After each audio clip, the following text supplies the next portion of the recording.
Hey, comic book community, Lombox Love Affair. This is part 4 in a 4-part haul video of a collection that I purchased. About 6 or so boxes of comic books, and a lot of them were 90s goodness.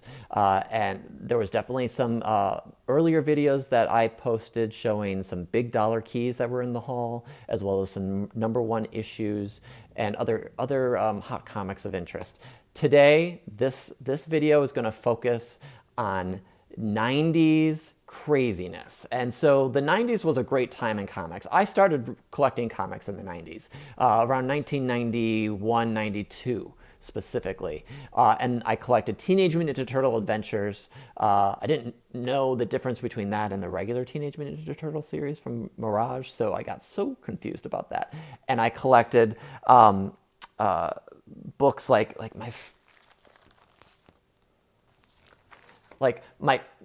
my first Spider-Man book was, this was one of my first Spider-Man books, Spider-Man 13, the Sub-City storyline with Morbius, and I had no idea what was going on. But I collected it, I read it, I enjoyed it, and I wanted more. But there was a lot of negativity in the comic book market in the 90s. I had an allowance of $5, and I could only afford maybe 2 or 3 comics a week to make ends meet and to deal with the cover prices. And then the 90s started exploding with higher dollar anniversary issues, hologram covers, other gimmicks that really made it difficult for a young collector who had a limited allowance at the time before I started working. So this haul, I have these books laid out on the table in front of me, which you can't see, but I'm going to go through each of these books, and I've clumped them together in terms of 90s fads. And all of these kind of built up to eventually crashing the market of the comic book industry in the mid to late 90s. It's now back. Things are booming more than ever before, but comic books were really suffering around the time I wasn't collecting, which was late 90s. I was off at college. So the first fad that I think led to downfall of the comic industry is hologram covers. So there was a whole run of Spider-Man anniversary issues that had holograms. We got Web of Spider-Man with that hologram. We have Spectacular Spider-Man. This was the first one that came out. I remember I had to buy 2. For some reason, I had to buy 2. I think my mom encouraged me to buy 2. That's Web. And then Spider-Man. This one's a newsstand I'm seeing, so that's pretty awesome. I have to look at that. So these were like one of the early holograms. Batman had a Joker's Wild Robin series that was holograms. And then we came into the holograms for Fatal Attractions, the X-Men storyline. And it's hard to see. These holograms sort of fade sometimes, but there's Magneto. There is Havoc. This was the first one, actually. Bad bag. This bag needs to be replaced. Got Cable. Wolverine. We'll talk about Wolverine in a minute. And then X-Men with the Gambit. These were big books because of his adamantium being pulled out. So holograms were huge. People wanted the holograms. You wanted multiples. You thought these were going to get you money. And I don't even have in this pile the Death of Superman, which was a big investment opportunity for a lot of people that did not pay off because there were millions and millions of copies printed. So another fad, similar to holograms, was die cut. So Wolverine 50 was one of the first ones I remember that had a die-cut cover. And you open it up and you get a little hint of what's inside because the cover is cut up. We're seeing a couple of these now with the Chip Kid variants that are going out there in some of the Marvel books. So die-cut gimmicky cover. And then there's the foil. If we're on Wolverine, we got foil claws, and there's definitely some error variants of this, but this is the silver foil. We have X-Men 2099 #1, Doom 2099 #1, Punisher 2099 #1 foil cover. And then we had What If 50 with Wolverine on the foil. This is just the tip of the iceberg. These are not all of the ones. There's so many. And then sometimes they had a direct version and a non-foil one that was a little cheaper. Not all the time, but sometimes. And then they would capitalize on these new series by having these spin-offs. So for instance, you have these 2099. Let's make a unlimited series that introduces new characters, it's thicker, and it has a price tag of $4. $4. So if I was still collecting this with my allowance of $5, I can't buy anything else for the week. Whereas these foil variant, not even variants, regular editions are $175 at the time. So that was one, the gimmick cover. The other sort of gimmick that I always hated was the multiple covers for the same issue. So let me just show this case in point. Slingers. Slingers number 1. Same content inside, but we got a different character here, here, here, and here. So these were the 4 issues that comprised the set. So any completionist, which I used to be a very big completionist, and I still am to some series, but it's hard to get this variant collector's edition, get all of them. And each issue was $2.99. So $3, $12 for all of these in a given week. So that didn't help for people's banks. There's also the crossovers. And I have a couple here to show you. So Infinity War, which took Infinity Gauntlet and moved it to Infinity War, then moved it to Infinity Crusade, which, it's a foil cover. Foil cover. So, case in point, this summer, Infinity War, because these were usually over the summer, was $250. A year later, Infinity Crusade came out, and the foil cover is $350. So prices increased.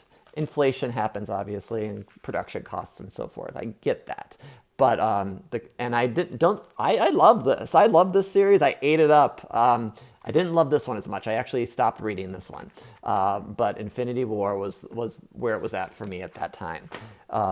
So crossovers. It gets all your characters in there, and then I don't have on this table the crossover tie-ins in each of the series in Marvel, so that you would have to buy separate issues of Darkhawk, of Wolverine, of X-Men to get the full story. You see that happening now with King in Black. King in Black is in all of these Marvel comics, and I refuse to collect all of those issues because if I can't get the full story in the 6 issues, then the writer is doing a bad job. So hopefully I get the full story by the end of my time reading this book. And that happened with Maximum Carnage, or Absolute Carnage. I felt like I didn't get the full story because I didn't collect the tie-ins, but I didn't want to spend the money. Another big thing in the 90s was new characters, new storylines, new series. So, for instance, we got Sleepwalker, which was one of the first issues that I collected, first series I collected as a kid. Didn't know any different. And to this day, I still love Sleepwalker. We had Guardians of the Galaxy start up as a series in the early 90s, right before the big boom. We had New Warriors, which was really at the beginning of it all. First issue there. Night Thrasher, everyone loved Night Thrasher. People nowadays are like, who's that? And then Venom number 1, again, a foil cover, new character, not even a new character, but realizing that Venom was out there, we wanted to saturate the market. So we got a Venom character. And not just that, but then Venom appeared in everything. Venom appeared in Darkhawk in the late 90s. Venom appeared in Wolverine. He appeared everywhere. And Wolverine was the same deal. Wolverine was a popular character, so he appeared everywhere. But then there were new series. So we got Spider-Man Chapter 1. This was a throwback series featuring John Byrne's artwork and writing, but throwback to the origin times of Spider-Man and retelling his tales. We had Spectacular Peter Parker Spider-Man, a new series startup. We had Amazing Spider-Man startup. X Factor ended at 149, and then they took Havoc and transported him to a new universe, so he became Mutant X. He was not that popular of a character, so it's interesting to see him given his own series. I loved Havoc, but I think they wanted to test out something different. So that was interesting. And then you also had hyped artists like Todd McFarlane or Rob Liefeld. Rob Liefeld took New Mutants 100, which had 3 printings. And so 3 printings of $1.50 each at the time, transposed it into X-Force, which was a high selling comic book, polybagged with a Deadpool card or a different card. So there were 5 different cards you could get. You're starting to understand the madness that it is to collect all of these variants, which led to so many people being tapped out or just stockpiling these books. Not to mention X-Men #1, the Jim Lee cover, which was these two were at the time one of the top selling comic books ever, and might still be. They were among the top. And so this run is iconic. A lot of people know about this run and collect these. You'll see these a lot in back issue bins. So just be careful when you're buying them that you're not shelling out a lot of dollars for them. And then let's not talk about the popularity of other characters like Rogue and Gambit. Gambit was red hot, still is. So Gambit, and this is a hot comic book itself, it's X-Men 24, but these characters pop up everywhere. Speaking of characters popping up everywhere, you get a new Fantastic Four. You get it with the Grey Hulk, you get it with Wolverine, you get it with Ghost Rider, which is 90s goodness, and you get it with Spider-Man. So all popular characters, and it's a new Fantastic Four for 3 issues. So definitely a collector interest on this storyline. And then you had Spider-Man change identities for a storyline. Boom, boom, boom, and boom. Cool covers, cool characters, and some of these even had an extra double cover over it featuring the original costume. I don't think that's this variant. So keeping it fresh, yes, but also pushing to you saw that these characters turned into a spinoff, and so a lot of books saturating the market, and then again back to new issues, new storylines. So they took Hulk and canceled the original show, the original comic book run, and they put Hulk #1 out there. We got Wolverine showing up again. This is a popular one, and then first Guilt Hulk apparently. And then Marvel Knights happened, and this is probably more so in the 2000s. And this was sort of a reinventing of this character, Daredevil, this character, and a J. Scott Campbell variant cover.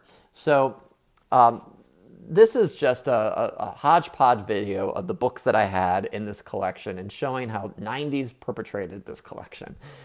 Has holograms, variants, multiple covers, Venom and Wolverine everywhere. We didn't have much Ghost Rider. Ghost Rider was big in the 90s, but he was everywhere. And new series popping up left and right, whereas now there's a little bit of a contraction. And there's always like a little contraction and then expansion when they think they can go further and then realize that those series aren't doing well, so they cut them back. So if anything, I hope you enjoyed the comic books. I hope you enjoyed the covers. And it's always fun to go down memory lane with these books and be like, oh, I remember buying this, or I remember wanting this, and I never could afford it because it was just a different time in our lives. But like I said earlier, these books, I might have said, most of these books are on eBay. If you catch them, the link is in my description below. Shameless plug. And of course, if you like this content, like this channel, hit that thumbs up, comment down below, and hit that subscribe button. Would love to have you on board. And thanks again for watching. Thanks for humoring me on my nostalgic look at the 90s and comic books. And I'll see you next time. All right, bye-bye.